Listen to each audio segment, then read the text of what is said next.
Hello, this is the log of Dr. Spaniel Hovovorwitz. I've been exploring the bombed-out shell of the former United States. I'm from the New Earth Archaeology Division, and I found over 400 of these audio tapes. I'm not sure what they are or what they can tell us about the former society that lived here. I found them next to a humongous pile of molten plastic. But let's put one of the tapes on now. This one says something about nerd overload on it. I'll put the tape in, and I'm playing it now. Hey everyone, you're listening to Nerd Overload, the pop and geek culture show that covers everything from chimpanzee to chimpanzee. I'm Josh. I'm Cody. And I'm Sam. Thank you all for tuning in to Nerd Overload. We have a great show for you this week. We're going to be talking about Nintendo. Hey guys, Let's go. I hope you like Nintendo and also Marvel movies, because that's what we're talking about. That's what you get. That's it. That's what there is. That's so what that's there what is. you get. But first, we're going to get into some things we have been checking out.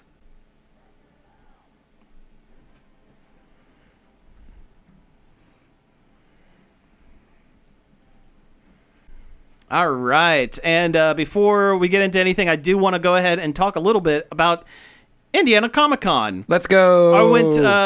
Jordan and I went to it a couple of weeks ago. Former guest of the show, Jordan Taylor, and I went to it a couple weeks ago.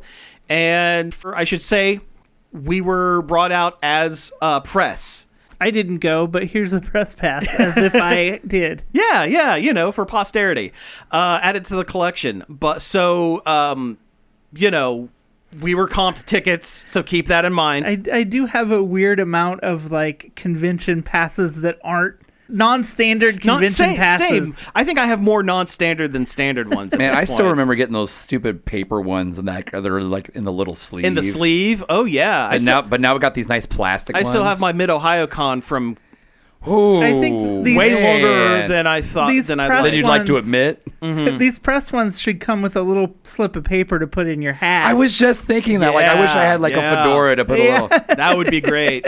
I've thought about going to a con as old school press guy, as Peter Parker.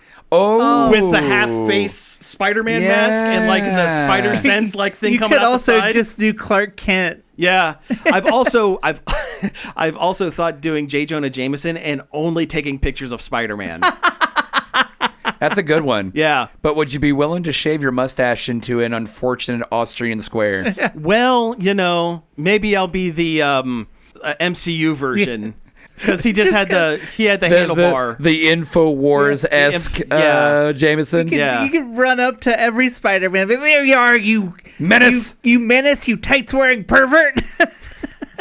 And any other person that I take pictures of, I'll go, now you got to get me pictures of Spider-Man. I got to have them. No. Parker. But no. Not our Parker. Back to Indiana. Yeah, not our Parker. Back to Indy Comic-Con. Went out for a couple of days, Saturday and Sunday.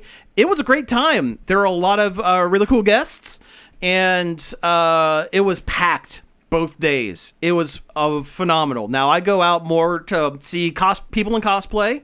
And that's kind of the reason I like to go. Yeah, because I also like it because people are everyone's happy to be there, Yeah. It's one of those things where everyone wants to be there. Everyone is there for the same reason.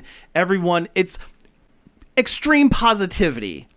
And I love that. Community, yes. And I absolutely love that. There were some really cool vendors, of course. There were a lot of, there's a pretty good-sized artist alley, people talking about their comics and stuff like that. There was a lot of self-published books and stuff. A lot of self-published books, a lot of comics. There was actually one booth talking about the Ray Bradbury Museum that is in Indiana. I didn't know there was a Ray Bradbury Museum. That sounds cool. It's a little bit outside of, and it has a one-to-one recreation of his office with most of his original tchotchkes and whatnot from it. That's cool because it was all donated by family members. That sounds like we need to take a road trip. Yeah, no, it's really cool, and the guy that I spoke to was really awesome.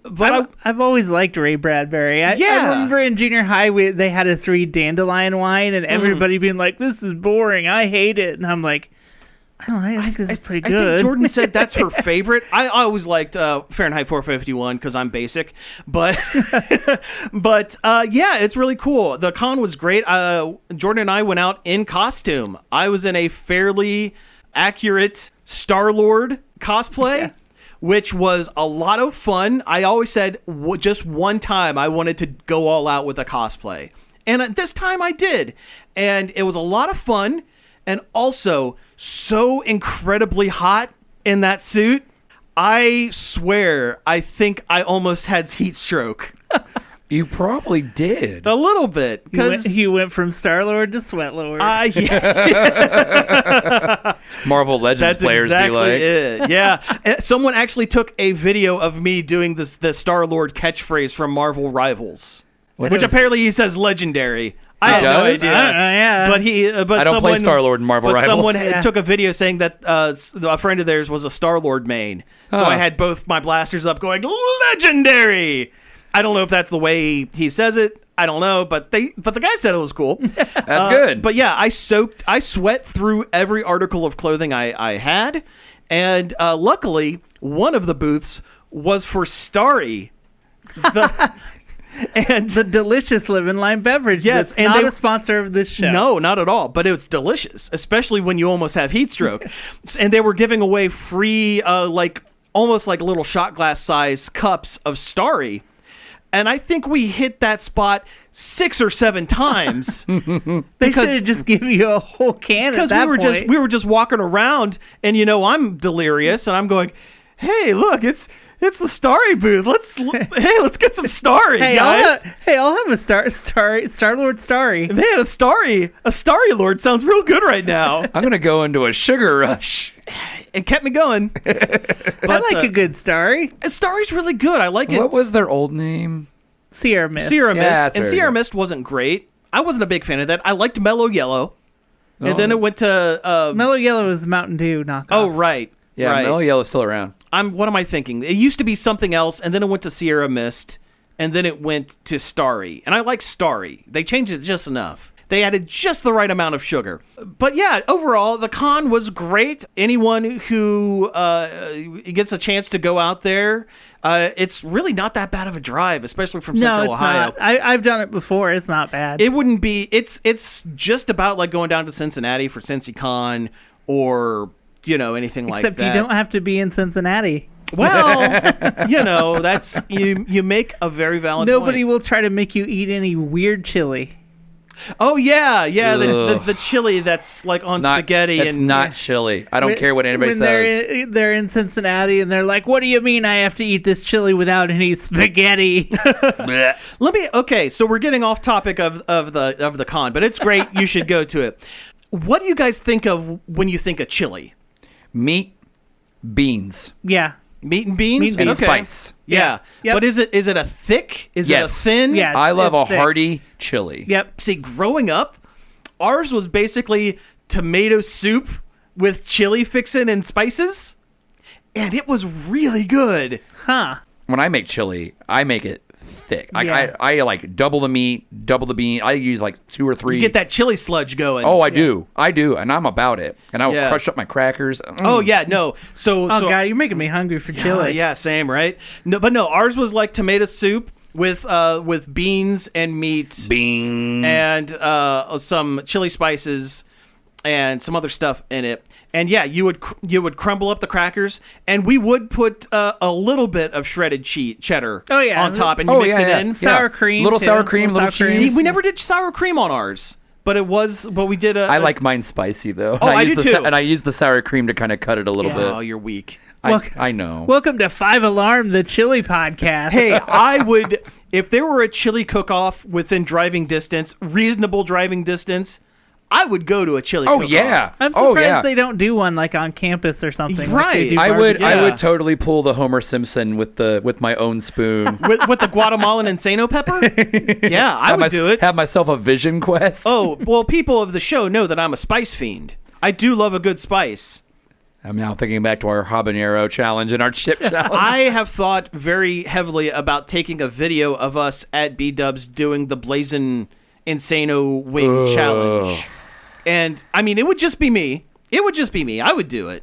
No, I would do it. I would participate. Yeah. Oh, yeah? I ain't no slouch. You would die? I would die, but I would participate. Yeah? Cody? I don't know. I mean, I did the chip. I did the hot chip. You did hot chip. You didn't have to lie about hot chip. Yeah. Even though you're a big old baby about the habanero.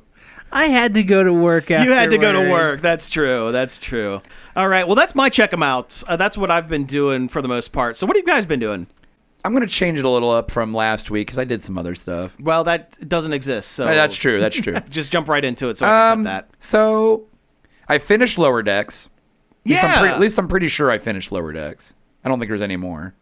Did you watch the Strange New World episode? No, I need to watch that one. Because I was going to watch... Because you can watch that without watching Strange New Worlds, although you should watch Strange Well, New yeah, Yes. I was looking at the list, and Strange New World was on there, and I almost started it. Mm-hmm. But then I saw the original pilot for TOS. Oh, yeah, it's The there. Cage. Yeah. Yeah.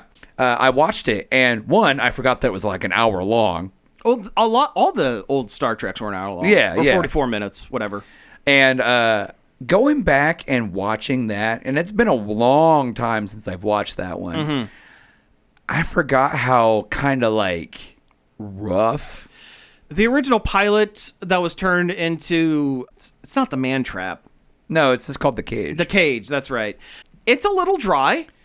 A little, yeah. And some of the characters, well, most of the characters aren't in actual Trek, but And Spock is out of character. oh yeah, Spock is completely different. Spock is smiling. Emotional, laughing. Yeah. Yeah, it is Which, weird. When you get to the, not to spoil too much, but when you get to the Strange New Worlds that has Spock? Lower Decks, Spock's on it the entire way. Oh, yeah. Because Yeah. the whole thing is Pike's. It's prequel, yeah. It's prequel. But when you get to that episode, Spock is smiling and Bomer is freaked out by it because he knows that's weird. Well, yeah, Because he's Spock also was going through a thing at the He was time. going through a thing. yeah, but also he knows Vulcans. He hangs out with Vulcans pretty regularly. Yeah, and he loves classic Trek. those old scientists. Those old Yeah, scientists, history. which he also brings up in Cla- that episode. It's not classic Trek to him. It's just history. It's history. He's a history Yeah. buff Yeah. about it. But oh god, I love Lower Decks so much. I It's so good. I feel like Yeah. I could just watch it forever. Yeah. I love the brig. Yeah. It's my favorite place. I wish that it would not have ended.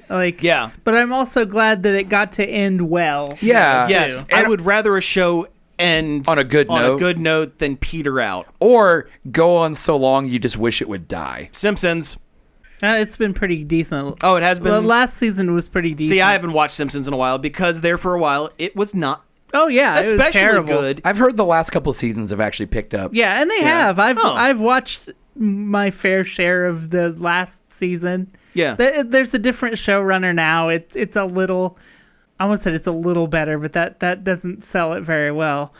It's keep underselling it in my mind, and I shouldn't do that because they're doing a good job with it, Yeah. as good as you could expect the new Simpsons to be. I Sure. guess. Sure.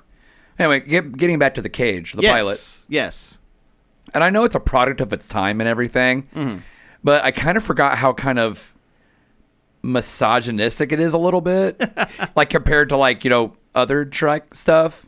Well, they got those mini skirt suits. Well, not only that, but Pike makes a comment To number one, to Una. it says I can't get used to a woman on the bridge. Because his new yeoman goes to bring him something or whatever, and he kind of flips out about it, and then she turns around, number one turns around, and looks at him all weird, well, you're different, and I'm like, come on, man. Rebecca Romaine as number one is In Strange New Worlds? In Strange New World is fantastic. I've heard really good stuff. Yeah, about her. Everybody's good on Everybody's that show. good on There's it. no, Is it just there's me, no or weak link. is modern Pike's hair just getting taller Oh, yeah, and taller? yeah. No, and that's great. He's gonna eventually look like Paul from Tekken. Oh yeah. Oh yeah. Good stuff.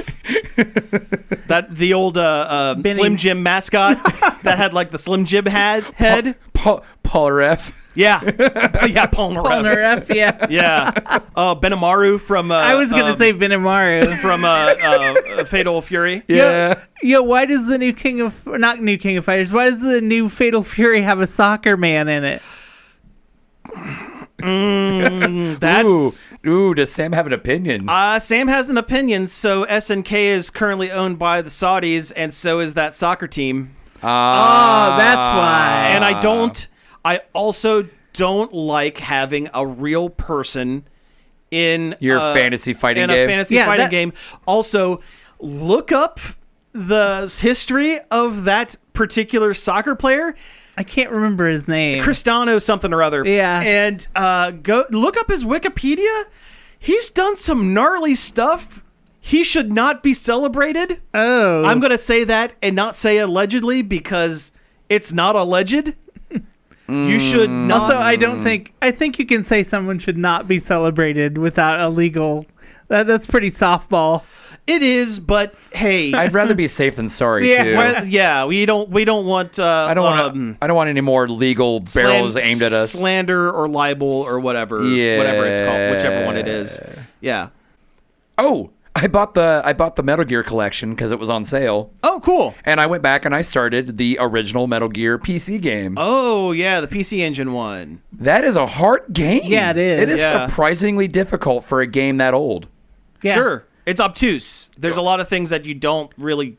No, and they don't explain it at all. Yeah. And I'm like, where am I supposed to go? What am I supposed to do? These days, you got to read the manual. It's required to have a manual. Yeah, I need a manual. Which is there. Yeah. Is it? Yeah.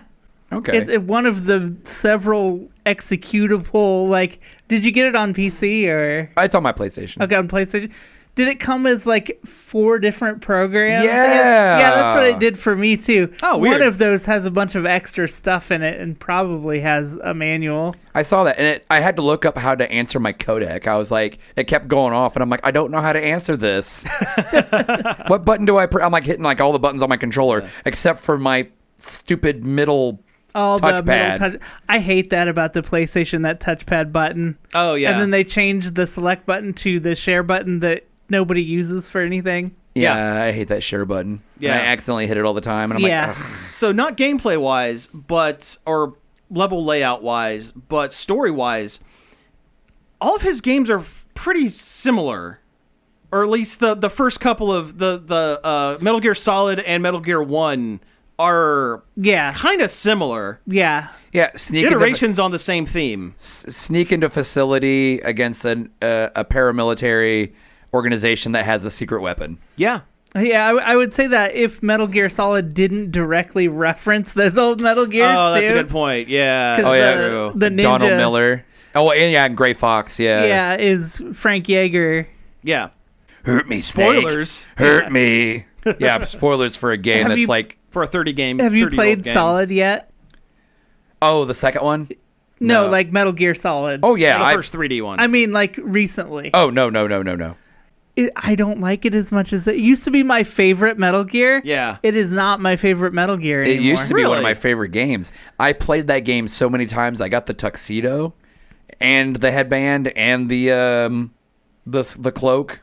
Yeah, I did all that too back when I was a kid, but like the controls are all wonky and bad. And that's how I felt when I played Twisted Metal. The controls were terrible. I was like, how was I ever good at this game? The physics are dog water too. Oh yeah. It doesn't feel like you're driving a car at all. No, it feels like I'm taking a Hot Wheel and slipping her across the floor in cooking oil. Which it kind of is. I mean, that's kind of the point of the game too. Well, yeah. It feels like you're pushing a block of wood across ice. And then you get hit, and then you just end up like at the border of the map. Oh.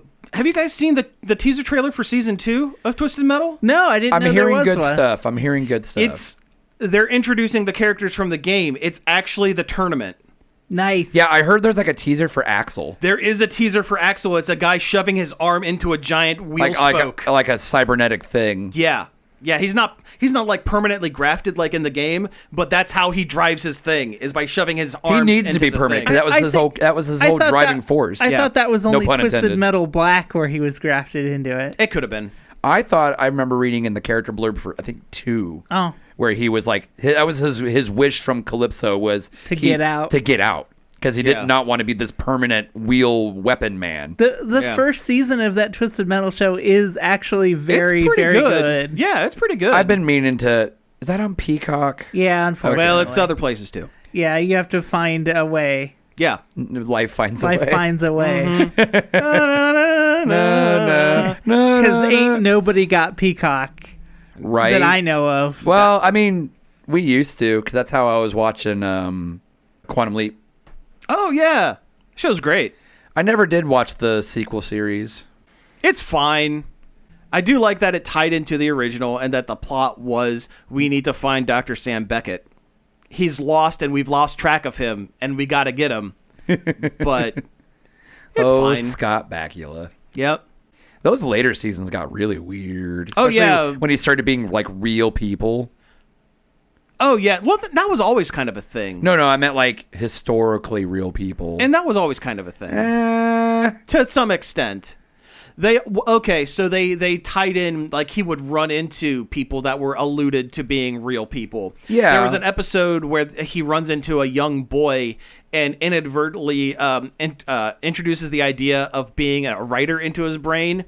And the boy has a dog named Cujo, and he's Stephen King, and he has a car that looks like Christine, and it's really supposed dumb. to be and that's really great. Dumb It's in great a fun though. way. It's Yeah. a fun dumb. And then like in later seasons, he's like Marilyn Monroe's like assistant or something. Yes. And then there's like the really weird 2-parter where he is literally Lee Harvey Oswald. There is one of those. There's one where he is a 60s television actor for a children's television show set in space that inadvertently introduces the idea of time travel to a child, Sam Beckett. So he basically creates himself in this episode. Oh, yeah, and then there's like bootstrap paradoxes himself. Yeah, and then there's like also the one where he like messes up the timeline somehow and his brother doesn't go to Vietnam or something. Yes. And then there was like the one where he goes and meets young Al. Yes. He helps young Al. Young Alf. Yeah. It was a wild crossover episode. Had to help him get some cats. But did you ever watch the episodes with the evil leaper? Oh, yeah. I like the evil leaper stuff. The evil leaper who would go through time to screw things up. Yeah, to make things worse. Yeah. Chaos. Yeah. That's what it was. And it all went back to where somebody accidentally found he got arrested or captured or something. Yes. And they found like one of his devices. They stole his tech. They stole his tech, and then it ends up manipulating the timeline and creating this evil leaping organization that was like. Yeah. And then there's like one episode where you actually see like outside his facility of his future that he comes from. Yeah. Where Al has to chase down that guy that escaped. Yeah. There were a couple episodes where when he leapt into other bodies, the personality of would come back to the facility. Would sit in basically a waiting room at the facility. And there were a couple episodes where Al would actually go and talk to the person in the waiting room. Yes. Which is always kind of cool. Yeah. All of my digital devices are named Ziggy, by the way, from Al's handheld computer. Their AI thing with the weird spring noises when he would press buttons, boing, boing, boing, boing, boing, boing, boing, boing, because that's the future. Yeah, that's what the future sounds like. They're all like brightly neon colored plastic like cube buttons. I would love a cell phone like that. I don't care. Get rid of all the apps and just give me big, stupid, colorful buttons. And that Al and his constant cigar. His constant cigar and his wild suits. Yeah. Cody, what have you been doing? Weirdly, I've been playing a lot of Zelda Phantom Hourglass.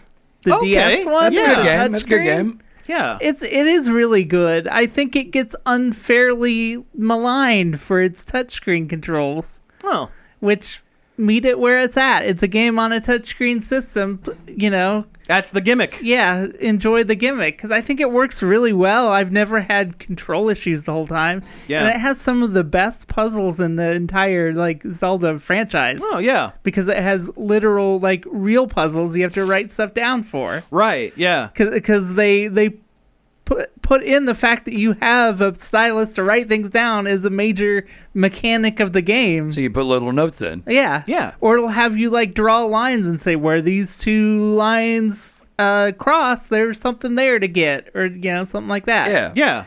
It's a really solid like Zelda that I feel like should be celebrated. More celebrated than it is. Yeah, absolutely. I mean, it was part of that whole the Hero of the Winds. Yeah, it's a direct sequel to Wind Waker. Yeah. Isn't Spirit Tracks also yes. And Minish Cap. And Minish Cap, really? Yeah, Minish Cap is also Wind Waker Link. I don't know if it's not the same Link, though. It's the same timeline. I don't know if it's the same timeline, but it's not the same. Like, Phantom Hourglass is the exact same Link from Wind Waker. And so is Spirit Tracks. Yeah, but I don't think Minish Cap, that's a different Link. It's the same art style, but pixel, but that's a whole different world, I think.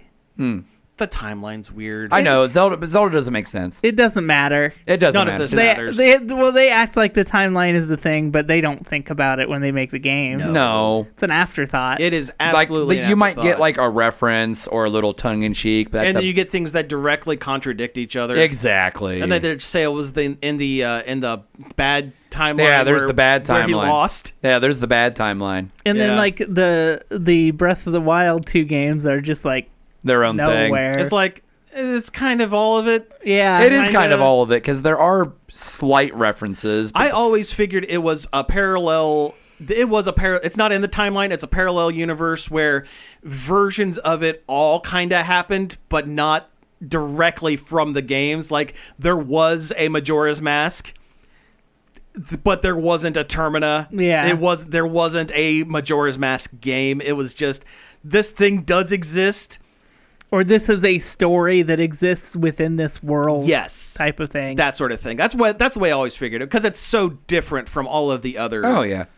Zelda games. Though when you find the ruins of Lon Lon Ranch in Breath of the Wild that first time, I was like, okay, that's a nice reference. Or a Lon Lon Ranch. Yeah, Lon Lon Ranch, yes. Yeah. But Phantom Hourglass is literally like, you finished Wind Waker. This is what happens next. Like, it starts like it kind of tells you the story of Wind Waker and then is like, and this is what happens next.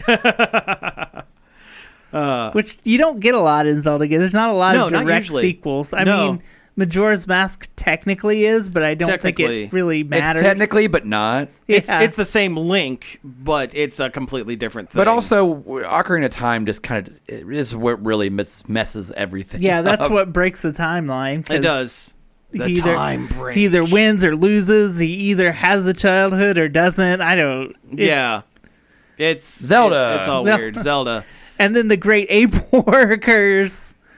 No, that's Donkey Kong. That's the Donkey Kong timeline. I do like how in Twilight, is it Twilight Princess, the one where he turns into a dog? Yes, Twilight Princess. That the hero's shade, the skull dog man, is heavily implied to be adult Link. Yeah. The hero of Time Link. The hero of a Time Link that was from the adult timeline who, after he saved the day, kind of just disappeared. Yeah, I love that concept of he's learning skills from a version of himself. Yeah. Through time. Yeah. I hate time travel. It messes everything up. Except for Bill and Ted's Excellent Adventure. That's great. Time travel. Oh, that reminds me, like in Lower Decks, as the seasons go on, there's one scene in the opening credits that changes slightly with every new season. Yeah. Like first it's just a board cube, and then they add some other stuff in here and there, and then eventually it's just insane in the last season. All the ships it's a huge and stuff battle and everything. scene. Because it's the board cube, the Romulans, the Placlids. God, I hate the Placlids. They're in Lower Decks so much. Yeah. But I mean, it's because they're a joke race. Yeah, they're easy targets. Same with the Darmoks. At Tanagra. I love the fact that they got one of those guys as like a security officer. Yeah, that's great. And he tries very hard not to do it, but then he's really appreciative when other people do try to get it for him. Yeah. Because like Jack does it for him, Ransom, the first officer. Yeah. And he's like, "Aw, thank you." And like there's like, despite all the goofy fun jokes in Lower Decks, there's some really good Trek in there. And I just love it. Solid Trek. They stick, for being a joke, they stick really close to like established lore and whatnot. So the writers knew what they were talking about when they made it. But like in this stupid opening sequence, there's like board cubes, Romulans, Klingons, and then there's like a crystalline creature thing that popped up in an earlier episode of Lower Decks. Yeah. And then the probe from the voyage home. Oh yeah, V'ger. No, not V'ger. The cylinder probe that... Oh, yeah, the one that talks to whales. Yes, shows up. Yeah. And then the big green hand from TOS shows up and grabs the Borg cube. Yep, that's and right. And there's a couple other things. I think... And the Cerritos just turns around and just leaves every time. There's always so much bad stuff happening to the Cerritos in that opening. And it almost gets sucked into a black hole. It gets... it hits a piece of space ice or something and loses power. Yeah. It's just having a bad... They love crapping on the California-class ships in that show. Yeah, yeah. And I love how they're all named after places in California. Mm-hmm. Yeah. Like there's one where every California-class ship shows up to a battle or something, and they're just naming them all off. It's like, oh, it's the San Jose, it's the Oakland, it's the Las Vegas. Yeah, it's stuff like that. It's like the West Covina. Pretty much, yeah. All right. Well, I hate to cut off the checkums now, but we have so much news. We do. We got to really get through this. We got to jump over to the news.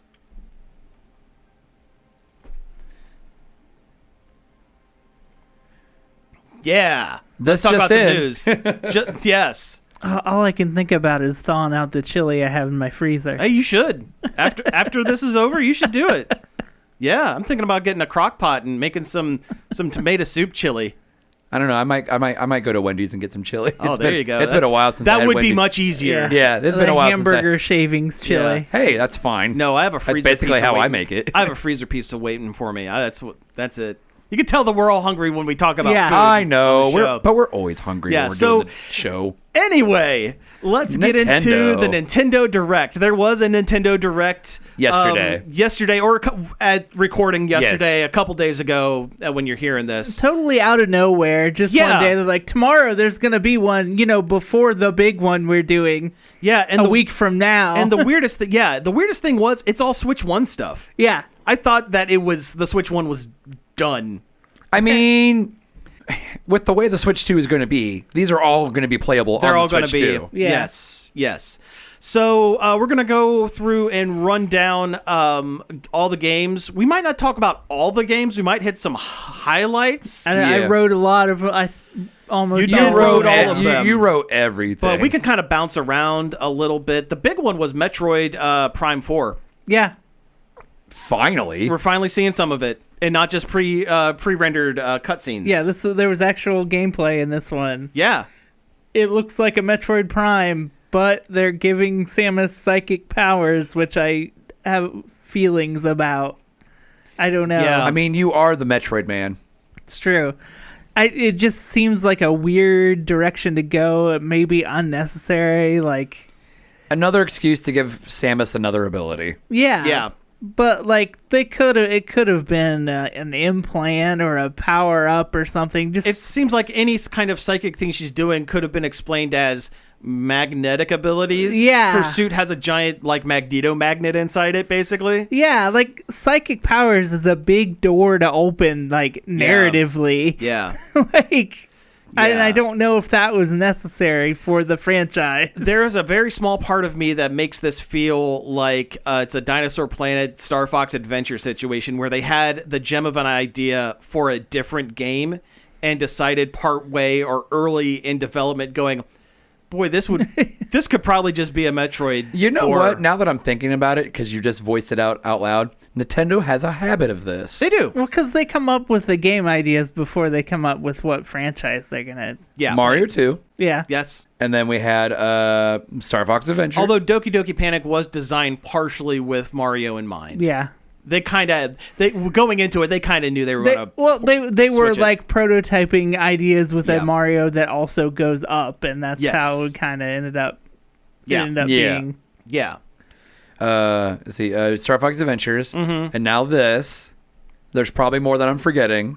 Oh, sure. It's been in development for way too long for it to be grafted onto another project, I would think. But I think it was grafted very early in development before they started working. But I think the gem of idea was based on something else, or an original IP or something. And I think they then early said, "Hey, why not Samus?" Yeah, why not give Samus psychic powers? It just doesn't feel exactly congruent with right. everything else. Yeah, I agree.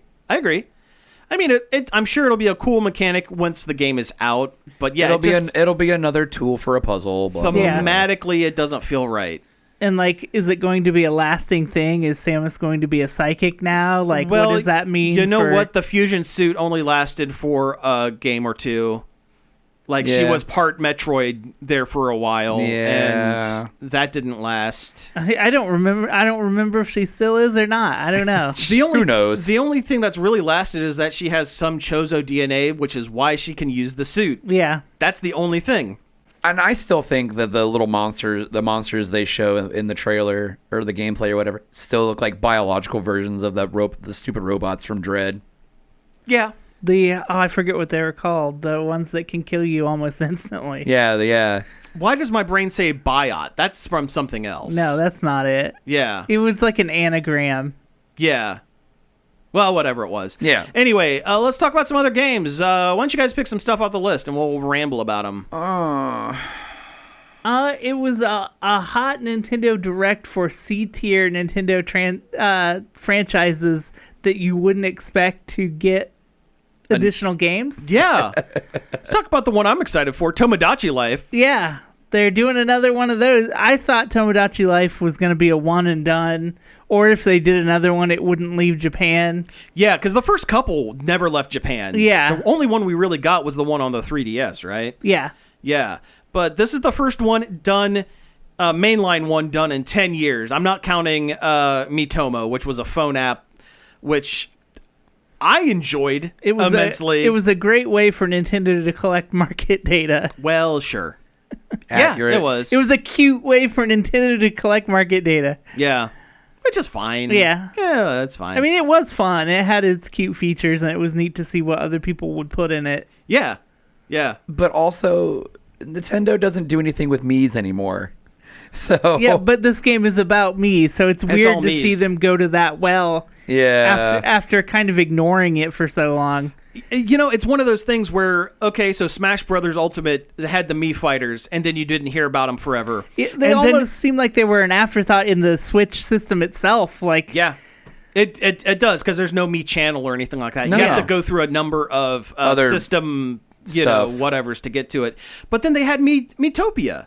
They ported that, which is a game I loved, but never in a million billion years thought that they would up-res and edit. I mean, they added stuff to it. They added a freaking horse, for crying out loud. That horse is OP. Have you guys played Miitopia? No, I have not. Oh my gosh. That horse is so overpowered in the game because the game is not balanced for a randomly occurring super weapon that pops up every now and again.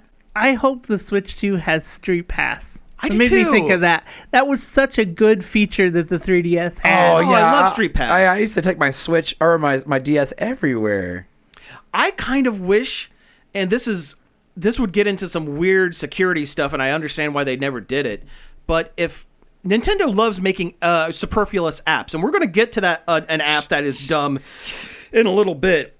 I wish there was a dedicated Street Pass app that you could walk past people on your on the street and have the Street Pass on your phone. I mean, it wouldn't share any other data or anything like the Street Pass. It might ask you if you want to. You would have to like opt into it or whatever. Yeah, like ask app not to track. But I think that would be a really cool app. Yeah. Oh yeah. Everybody always has their phone with them anyway. Yeah, and it'd be more convenient than carrying your Switch around. Yeah. Yeah. I mean, I'm sure there's probably something on the App Store that is similar, but no one uses it. Oh, yeah. So it would actually not do anything. It's such a good, like, it works for everybody because it gets you to take your device out to where more people see it. It's free advertising for Nintendo. It lets free real estate. Yeah, it lets you know people around you who like video games like you, and you can talk to them. You learn a little bit about people. Like, it's such a win-win for everybody. I can't believe they didn't put it in the Switch. I've been playing Xenogears. Yeah. Or Xenosaga or whatever. Yeah. You take your 3DS to a con and you get a million new friends because everybody else did. It's put together the neat little puzzles. The puzzles and the games that went with it. The little the fantasy rescue game. Yes, that was a lot of fun. Oh, I loved that thing. Yeah. Okay, some other games. I want to talk about Shadow Labyrinth. Do it. Okay. Shadow Labyrinth is Pac-Man. It's weird, dark, alien Pac-Man. Metroidvania, where you're playing as some sort of some kind of Hollow Knight. Some kind of he's a robot with a cloak, which I always like. I like the idea of a robot wearing clothes. I don't know why, but I think that's really fun and cool. I love a big flowing cloak just in general. Yeah. Oh yeah. D&D, I had a one shot years ago where I was a Warforged druid. Because I like and he had a big cloak. Because I like the juxtaposition of technological and natural. Being a robot nature man. Being a robot that controls nature. Yeah, I love it. Anyway, you get a little buddy who is just Pac-Man. And he's called Puck. His name is like Pucku Pucku. Because that's what he's like. Well, Scott Pilgrim. And they changed the name because they thought of what happened if somebody vandalized it. Yeah. but no, it looks stupid, but it looks fun. Yeah, I'm here for an interesting reinterpretation of an arcade game. And That's it looks cool. like it's taking itself completely serious. Yeah. There's no hint of winking at the camera with it. Nah, it's straight up just, this is Dark Pac-Man. Yeah. And I think it's going to do better than that Bomberman reboot that they did a million years ago. Oh, that sucked. Bomberman Act Zero. Yeah, that sucked. Oh, it was so bad. We're sort of running a little bit out of time, so let's pick a couple of highlights, and then we'll get into the Avenger stuff. Yeah. We got to talk about the virtual game cards. That's a big one. Yeah. They're adding a system to the Switch that allows you to turn your digital purchases into what they're calling virtual game cards, which lets you swap the digital purchase to a different Switch that you own. Or a Switch 2. This is going to be how you transfer your software between the systems. Yep. Or a friend. Yeah. Or a family member. That's in your family Nintendo plan. Nintendo plan. You can lend them your games for 2 weeks. For 2 weeks, yeah. And that's kind of a neat idea. Yeah. Yeah. Because we all might you might get a game that I want to try. Yeah. So on and so forth, Oh, sure. And someone dug into the fine print of it. Apparently, some of the Switch, when they're virtual game cards, when they're brought to the Switch 2, they're getting enhanced versions. Huh. So they're going to be basically fixing the frame rate. Nice. And that sort of thing. I'm about to say, some of those trailers were kind of choppy. Yeah, the what's that Fantasy Life trailer seemed like it was really dropping frames. Oh, it was like a stop motion. It's almost. Like, I don't think that's what they wanted. It's like, why did you choose this footage? Or unless that was the only kind of footage that you was had. the best footage they could get. Yeah. We also got a lot of remasters. Oh yeah, always. There's a whole bunch. Yeah. Patapon. There's a lot of weird games you would normally associate with Sony showing up. Patapon 1 and 2 remaster, and a Hot Shots Golf, Everybody's Golf Hot Shots. Yeah. Which you would think that was a Sony thing. You would think. And the copyright still mentions Sony underneath if you look at the fine print. Yeah. But which is interesting. It's Bandai Namco doing this. I don't know if they've worked out some kind of deal with Sony. They or would what. have had to. Yeah. Yeah, there'd be no way. It's weird. Yeah. Let's see. The guys who made Shredder's Revenge have a Marvel game coming out. Yes, Tribute Games and .mu are making Marvel Cosmic Invasion. Yeah. A Marvel beat 'em up. And it looks fun. I'm here very for good. it. There's a bunch of characters. It gives me shades of X-Men. Children of the Atom. Children of the Atom. X-Men Welcome to Die. Yes. Yes. They showed a Pokemon ZA, more of that. We saw some of that a couple weeks ago at the Pokemon thing. There was a little bit more. It looks really good. Looks fine. Yeah. Yeah, you know I'll what? play it. Pokemon Legends are some of the best stuff to come out of Pokemon in a long time. There's only one, and it was really good. Yeah. Arceus was great. Yeah. It made the actual Pokemon game that came out after it look bad. Not look very good. No. Yeah. Because that was Sword and Shield that came after it, right? Yep. Yes, and that was a bit weak.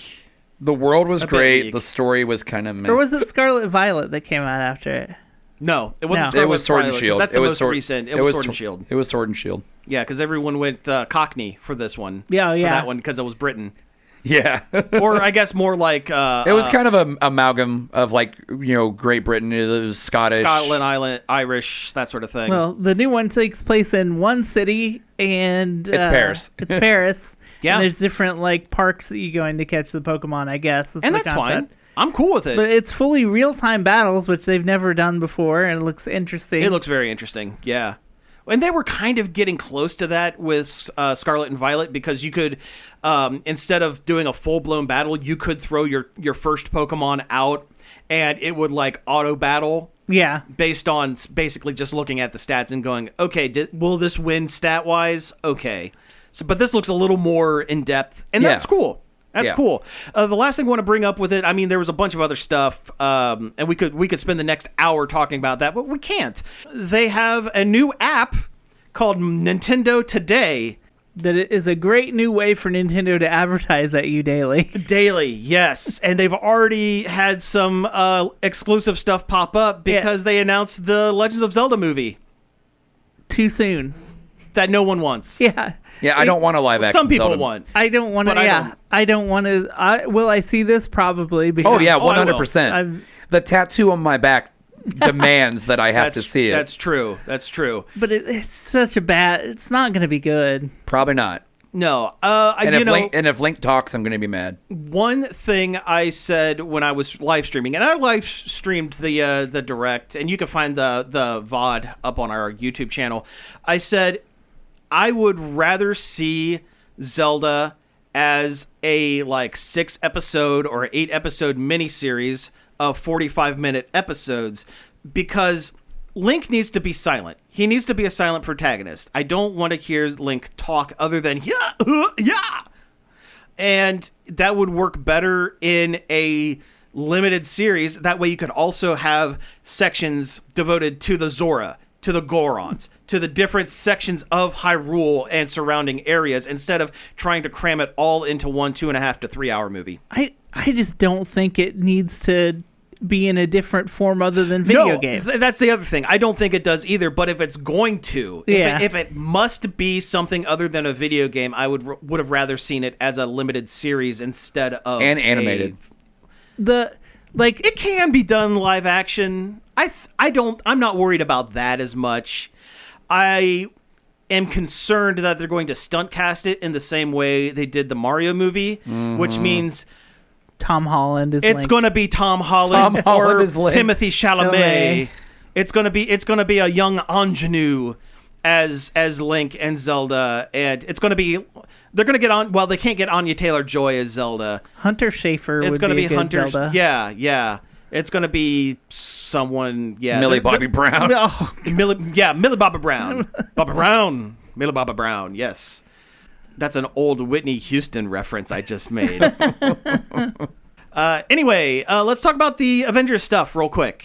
Yeah, I mean, there's not a lot to talk about. There's not. It was a bunch of empty chairs. A lot of empty chairs, but they announced 27 cast members. Yeah, This movie is stacked to the gills. This is for characters. Avengers Doomsday, the first one with Dr. Doom. And it's supposedly a two-parter like Endgame. Brilliantly cast to be... by RDJ. Robert Downey Jr. That was sarcasm. I think it sucks. I hope you never see his face. I hope he is in the mask only, and they don't do something like he's an alternate multiverse version of Tony Stark. I think that would ruin the character. Yeah. I hope that... This is my theory, and I'm going to stick with this until the movie comes out.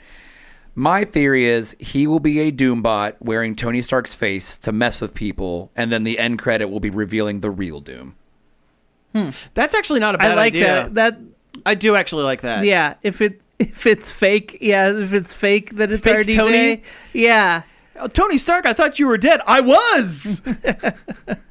Okay, so I'm going to run through the cast that they've announced real quick. We have Chris Hemsworth. We have Anthony Mackie, who I came to the realization that any publicity picture of Anthony Mackie just being Anthony Mackie has his smile looks like he is a child who has stolen one too many candies from his grandmother's candy dish. He does this face. Look up any picture of him on a red carpet. He does do a looks weird like he has face. He has a very silly secret that he's hiding. Vanessa Kirby, Sue Storm. We have Paul Rudd, Florence Pugh, Wyatt Russell. Basically, the Thunderbolts and the Fantastic Four. Yep. The 2 new movies. 3 new movies. I'm going to mispronounce his name. Teno Huerta, Submariner. Oh, right. Yeah, Namor. Namor. Man, having him and Sue Storm, I really hope they lean into the comic weirdness. They just start smooching. She just starts smooching him. Simu Liu, Shang-Chi, Sebastian Stan, Letitia Wright, who is Shuri. Yep.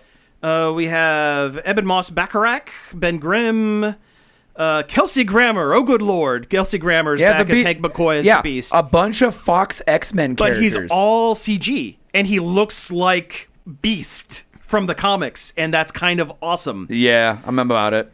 Lewis Pullman, the Sentry, who's also is going to be in Thunderbolts. That's who they're going after. Oh, that's right. I did see something about Bob, the secret Sentry.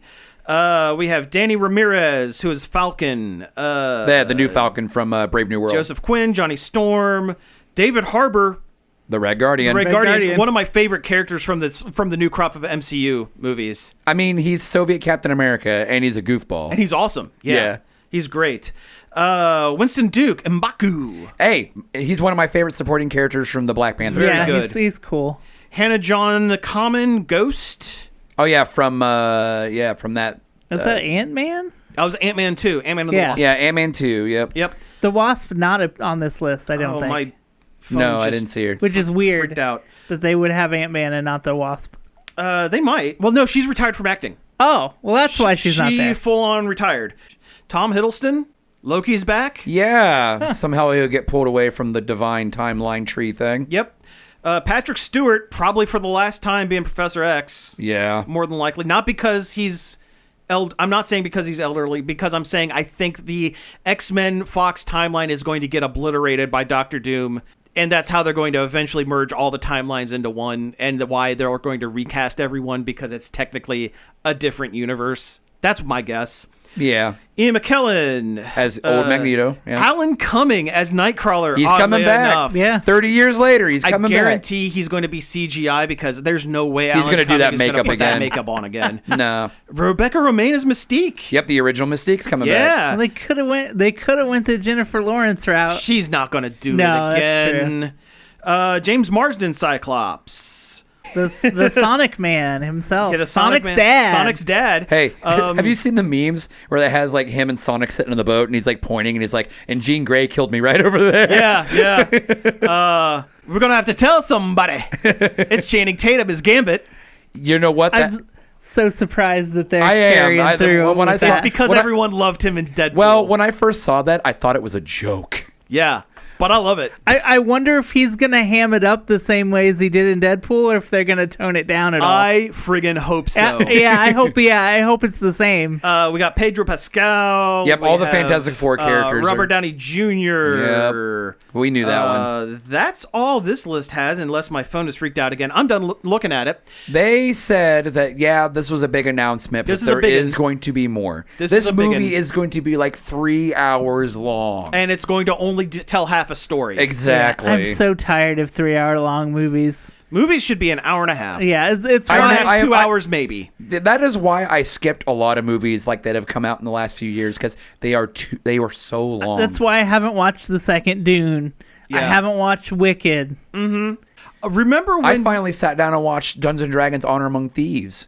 That was a long movie. It was a good movie. It's a good movie. It's a great movie. Yeah, it's a great movie. But it was a long movie. Do you remember when Titanic came out and everyone complained about how long it was? Yes. And that they had to put 2 VHSs. Yeah. 2 VHSs. We had the 2 VHSs, but I was going to say they had to put an intermission in for some showings because people didn't like that it was 3 hours long. And now that's the standard. And it's getting rough. Well, it just means... Hey, remember when Lord of the Rings was the big long movie? Either tell a slightly smaller story, truncate thing, or get a good editor and chop out the chaff. That's what you got to do. Yeah. I love the new Daredevil show. I think it's great so far. But it's been 6 episodes, and he's just now put the suit on again and punched somebody. That's not right. That shouldn't be. That shouldn't be. It's a great show, though. Don't get me wrong. I'm sure it is. It is one of the best they've done, I really think. I would not be surprised if Charlie Cox ends up in Doomsday. I wouldn't be surprised if She-Hulk ends up. I'm gonna say he was in She-Hulk. I have a feeling anyone who has been and No Way Home. Anyone who has been mentioned at any point at any time is going to be in this, either one or both of the movies. I just hope Howard the Duck shows up again. I will yell. Seth Green is I will Howard yell the Duck. in the cinema, movie tavern. In the movie tavern that doesn't exist anymore. I will yell very loudly, "Oh my God, it's Howard the Duck!" That was again. If that you know happens. what? That's one of my favorite memories of us going out and watching MCU movies together. Right. Yep. Us sitting there at our little tables. I was so excited. Yeah, you were. I never thought they would do anything with Howard the Duck again because the first movie ruined it. Although I don't think it's that bad. It's not that bad. That movie's cheesy fun. It's cheesy fun. It's stupid, but it's cheesy fun. Yeah, it's like, I don't know. It's like a comfort food. It's bad for you, but it's fun. My brain equates a lot of the 70s through early 90s Marvel projects in the same universe. So like Dolph Lundgren Punisher, Howard the Duck the movie, the 70s live-action Spider-Man show, the Lou Ferrigno Hulk, the really crappy Captain America movies, the Red Brown Captain America, those sort of things. The Doctor Strange made-for-TV movie. Oh, that was. Oh no, I was thinking Dr. Mordred, which sucks. with Peter Hooten as Doctor Strange with his afro. My brain puts them all in the same universe. And if more than half those actors weren't passed away or retired, they would probably put them in the movies. Yeah. A Jeffrey Combs Doctor Strange should be incredible. It should have been great. But Dr. Mordred is terrible. It's a terrible movie. I'll give you two reasons why it's bad. Full Moon. You want a third one? Productions. It's Charles Band's thing where he did everything on the cheap. He was the Roger Corman that sucks. Does everything out of Cleveland now. That's true. So he's Ohio's own Charles Band. Yeah. Oh no. That's fine. He's got a big house in Cleveland where they film everything. All of his movies. The Full Moon Manor. Yeah. I did like the movie Mandroid though. I've never seen it. He is a man who psychically put his brain inside a robot. Oh, I remember you've told me about. I've told you about before. Mandroid. Mandroid is awful but fun. I like the first Baby Oopsie. Yeah, it's the fun kind of schlock, and then they messed up on the sequels. There's a fine line between fun schlock and bad schlock. Looking at you, Neil Breen. The two sequels of Baby Oopsie that are actually one movie that he cut in half at 45 minutes. The Toxic Avenger 2 and 3, that was one movie that Uncle Lloydie recorded too much for. Yeah. Friend of the show. Technically friend of the show, Lloyd definitely Kaufman. Remembers doing that interview, I'm sure. Oh, I'm sure he does. Anyway, we have hit time, so let's go ahead and wrap things up for the week. You have been listening to Nerd Overload. Thank you very much for tuning in. You can find us each and every day over at nerdoverload.com. You can find us on all our social medias. All those are at links.nerdoverload.com. You can shoot us an email, staff@nerdoverload.com, with questions, comments, concerns. Does this mold look okay? You can also give us a call on the Nerd Overload hotline. The number's 412-345-1413. Leave us a message and we'll play it on the show. That's right. Does this mole sound okay? You can also find all of our Help me. Sorry, that just reminds me of the the Susan Boyle from Futurama when it first came back. Susan Boyle. Yeah. Sorry, I didn't mean to be dismissive. I need to move on. I'm trying to do my type 5 over here. I'm trying to do my stand-up comedy bit, talking about our things. You can find all of our back episodes on various podcast apps, Apple Podcasts, Spotify, Amazon Music, and YouTube. And finally, I'd like to thank Parker for helping us out, finding some news for the show, and David Pencil for our intro and outro. So again, thank you all for tuning in. And we will be back next week. Yes, that was the first tape. It is I, Dr. Spaniel Hovovorwitz. I have no idea what any of that was or what any of it means. but we will have to study further to discover more about this strange culture. Also, I've got a different accent. I don't know what happened.